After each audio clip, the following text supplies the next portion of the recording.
ಅವ್ಯವಸ್ಥೆಯ ಆಗರವಾದ ಪ್ರಖ್ಯಾತಿ ಪ್ರವಾಸಿ ತಾಣ.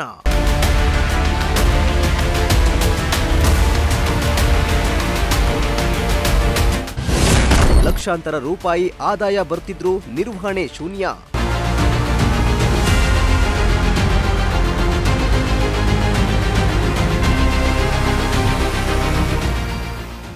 ಐತಿಹಾಸಿಕ ನಗರಿ ಬೀದರ್ನ ಪ್ರಮುಖ ಆಕರ್ಷಣೆಗಳಲ್ಲಿ ಒಂದಾಗಿರುವ ಬರಿದ್ಶಾಹಿ ಉದ್ಯಾನವನ ಇಂದು ತನ್ನ ವೈಭವ ಕಳೆದುಕೊಂಡಿದೆ.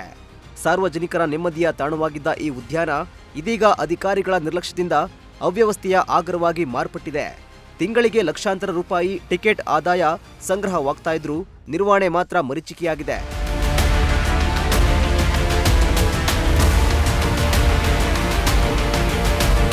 ಹೌದು, ಇದು ಬೀದರ್ನ ಹೆಮ್ಮೆಯ ಬರಿದ್ಶಾಹಿ ಉದ್ಯಾನವನದ ಇಂದಿನ ದುಸ್ಥಿತಿ.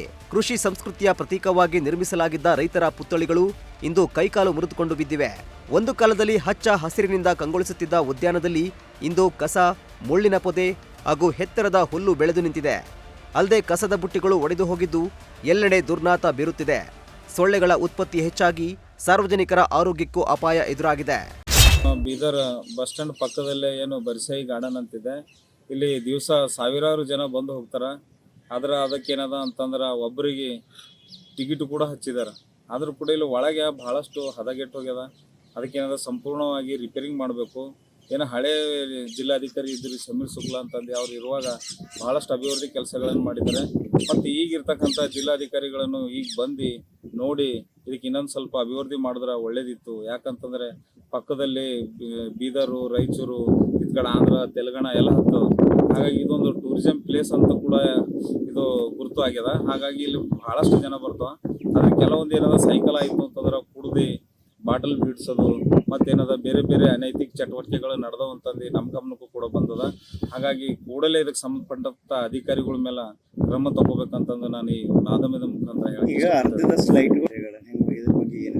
ಸರ್, ಇದಕ್ಕೆ ಸಂಬಂಧಪಟ್ಟಂಥವ್ರು ರಿಪೇರಿಂಗು ಮಾಡಿಸ್ಬೇಕು. ಮತ್ತೇನದ ಅಂತಂದ್ರೆ ಭಾಳಷ್ಟು ದುಡ್ಡು ಜಮಾ ಆಗ್ಯದ, ಆಲ್ರೆಡಿ ಅಕೌಂಟಿನಲ್ಲಿ ಇದೆ. ಆದರೂ ಕೂಡ ಇದಕ್ಕೆ ಸಂಬಂಧಪಟ್ಟಂಥ ಅಧಿಕಾರಿಗಳು ಇದಕ್ಕೆ ಯಾವುದೇ ರೀತಿ ಒಂದು ಅಭಿವೃದ್ಧಿ ಮಾಡ್ಬೇಕಂಬುದು ಮನಸ್ಥಿತಿ ಇಲ್ಲ ಅವ್ರಿಗೆ.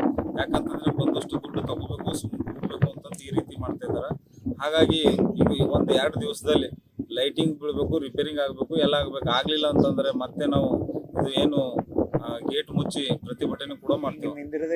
ಯಾವುದು ಸರ್ ಟೋಟಲಿನೇ ಯಾವುದೋ ಒಂದು ಗಿಡಕ್ಕೆ ನೀರು ಕೂಡ ಹಾಕಂಗಿಲ್ಲ. ಯಾಕಂತಂದ್ರೆ ಈಗ ಮಳೆ ಬೀಳತ್ತಂತಿದ್ದು ಇನ್ನೂ ಎಷ್ಟು ಹಸಿರಾಗ್ಯದ. ಮಳೆ ಬೀಳೋದ್ರಿಂದ ಎಲ್ಲ ಪೂರ ಹೋಗಿದ್ದೆ ಅದ.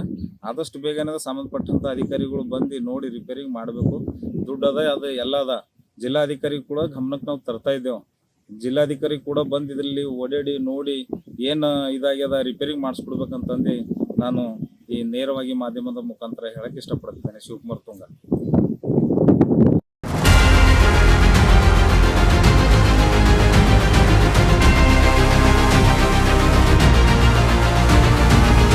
ಇನ್ನು ಲಕ್ಷಾಂತರ ರೂಪಾಯಿ ವೆಚ್ಚದಲ್ಲಿ ನಿರ್ಮಿಸಿದ್ದ ಮ್ಯೂಸಿಕಲ್ ಫೌಂಟೈನ್ ಕೂಡ ಧೂಳು ಹಿಡಿದಿದ್ದು ಪಾರ್ಕ್ನಲ್ಲಿದ್ದ ಆಟೋಪಕರಣಗಳು ಮುರಿದು ಬಿದ್ದಿವೆ. ಇನ್ನು ಉದ್ಯಾನದ ಅರ್ಧ ಭಾಗದಲ್ಲಿ ವಿದ್ಯುತ್ ದೀಪಗಳೇ ಉರಿಯುತ್ತಿಲ್ಲ. ಇದರಿಂದ ರಾತ್ರಿ ವೇಳೆ ಕೆಲವರು ಮದ್ಯಪಾನ, ಜೂಜಾಟ ಸೇರಿದಂತೆ ಅನೈತಿಕ ಚಟುವಟಿಕೆಗಳಲ್ಲಿ ತೊಡಗಿರುವ ಆರೋಪವೂ ಕೇಳಿಬಂದಿದೆ. ಇನ್ನು ಈ ಉದ್ಯಾನವನಕ್ಕೆ ಪ್ರತಿದಿನ ಸಾರ್ವಜನಿಕರಿಂದ ಟಿಕೆಟ್ ರೂಪದಲ್ಲಿ ಸಾವಿರಾರು ರೂಪಾಯಿ ಆದಾಯ ಹರಿದು ಬರುತ್ತಿದೆ. ಆದರೂ ಸರಿಯಾದ ನಿರ್ವಹಣೆ ಇಲ್ಲದಿರುವುದು ಸಾರ್ವಜನಿಕರ ಆಕ್ರೋಶಕ್ಕೆ ಕಾರಣವಾಗಿದೆ. ಹೃದಯ ಭಾಗದಲ್ಲಿರುವ ಬರಿದ್ಶಾಹಿ ಗಾರ್ಡನ್ ಜಿಲ್ಲೆಗೆ ಹೆಸರುವಾಸಿಯಾಗಿರುವುದು. ಸುಮಾರು 10-12 ವರ್ಷದ ಹಿಂದೆ ಸಮೀರ್ ಶುಕ್ಲಾ ಅಂತ ಒಬ್ಬ ಜಿಲ್ಲಾಧಿಕಾರಿ ಬಂದಾಗ ಇದನ್ನು ಬಹಳ ಅಚ್ಚುಕಟ್ಟಾಗಿ ಒಂದು ಈಗಿನ ಕಾಲದಲ್ಲಿ ಎತ್ತುಗಳು ನಶಿಸಿ ಹೋಗುವಂಥ ಒಬ್ಬ ರೈತ ಏನು ಮಾಡ್ತಾನೆ ಅನ್ನೋದು ಎಲ್ಲ ಮೂರ್ತಿ ಸಮೇತವಾಗಿ ಇಲ್ಲಿ ಎಲ್ಲ ಒಂದು ಬಹಳಷ್ಟು ಸಿಸ್ಟಮೆಟಿಕ್ ಇತ್ತು. ಮಕ್ಕಳು ಆಡ್ಲಾಕ ಸಂಜೆ ಗಡಿ ಬಂದಾಗ ತಾಯಿ ತಂದೆ ಸಣ್ಣ ಮಕ್ಕಳಿಗೆ ಕರ್ಕೊಂಡ್ಬಂದು ಗಾರ್ಡನ್ದಾಗ ಕೂತಿ ಅವ್ರಿಗೇನಪ್ಪ ಅಂದ್ರೆ ಆಟಿಕೆ ಕೊಟ್ಟಾಗ ಅವರು 2-3 ತಾಸು ಆ ಕಡೆ ಹೋಗ್ತಿತ್ತು. ಅಂಥ ಒಂದು ಬೀದರ್ ನಗರದಲ್ಲ ಇದ್ದಂಥ ಇವತ್ತು ಬರಿದ್ಶಾಹಿ ಗಾರ್ಡನ್ನು ಇವತ್ತು ಒಳಗೆ ಬರ್ಲಕ್ಕೆ ಮನಸ್ಸಾಗ್ತಾ ಇಲ್ಲ. ಅದ್ರ ಟಿಕೆಟ್ನೂ ಇಟ್ಟಾರ, ಮೇಂಟೆನೆನ್ಸ್ ಇಲ್ಲ.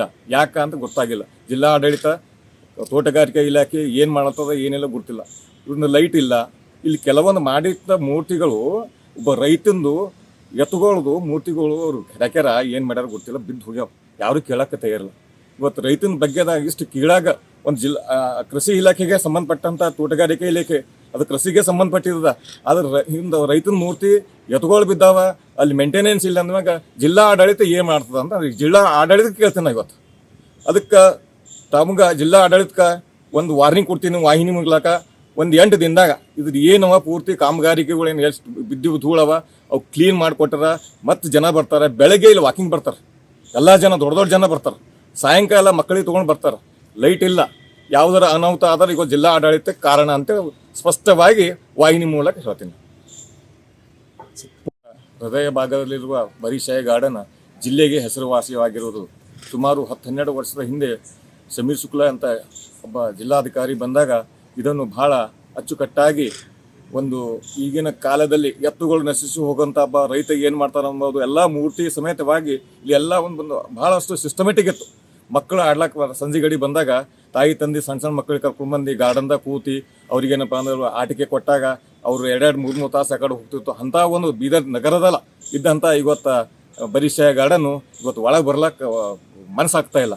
ಅದ್ರ ಟಿಕೆಟ್ನೂ ಇಟ್ಟಾರೆ, ಮೇಂಟೆನೆನ್ಸ್ ಇಲ್ಲ. ಯಾಕೆ ಅಂತ ಗೊತ್ತಾಗಿಲ್ಲ. ಜಿಲ್ಲಾ ಆಡಳಿತ, ತೋಟಗಾರಿಕೆ ಇಲಾಖೆ ಏನು ಮಾಡತ್ತದ ಏನೆಲ್ಲ ಗೊತ್ತಿಲ್ಲ. ಇವ್ರನ್ನ ಲೈಟ್ ಇಲ್ಲ.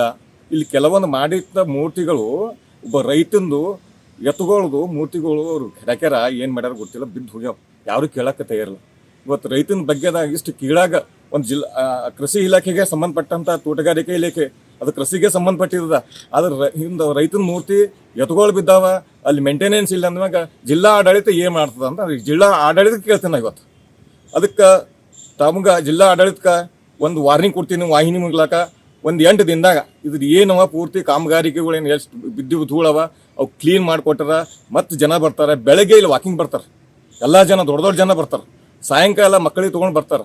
ಲೈಟ್ ಇಲ್ಲ, ಯಾವುದರ ಅನಾಹುತ ಆದ್ರೆ ಈಗ ಜಿಲ್ಲಾ ಆಡಳಿತಕ್ಕೆ ಕಾರಣ ಅಂತ ಸ್ಪಷ್ಟವಾಗಿ ವಾಹಿನಿ ಮೂಲಕ ಹೇಳ್ತೀನಿ. ಒಟ್ನಲ್ಲಿ ಇಂದಿನ ಜಿಲ್ಲಾಧಿಕಾರಿ ಸಮೀರ್ ಶುಕ್ಲಾ ಅವರ ಕಾಳಜಿಯಿಂದ ಅಭಿವೃದ್ಧಿಗೊಂಡಿದ್ದ ಬರಿಶಾಯಿ ಉದ್ಯಾನ ಇಂದು ಸಂಬಂಧಪಟ್ಟ ಅಧಿಕಾರಿಗಳ ನಿರ್ಲಕ್ಷ್ಯದಿಂದ ಹಾಳಾಗಿದ್ದು, ಕೂಡಲೇ ಈ ಉದ್ಯಾನವನಕ್ಕೆ ಕಾಯಕಲ್ಪ ನೀಡುವಂತೆ ಸಾರ್ವಜನಿಕರು ಒತ್ತಾಯಿಸುತ್ತಿದ್ದಾರೆ.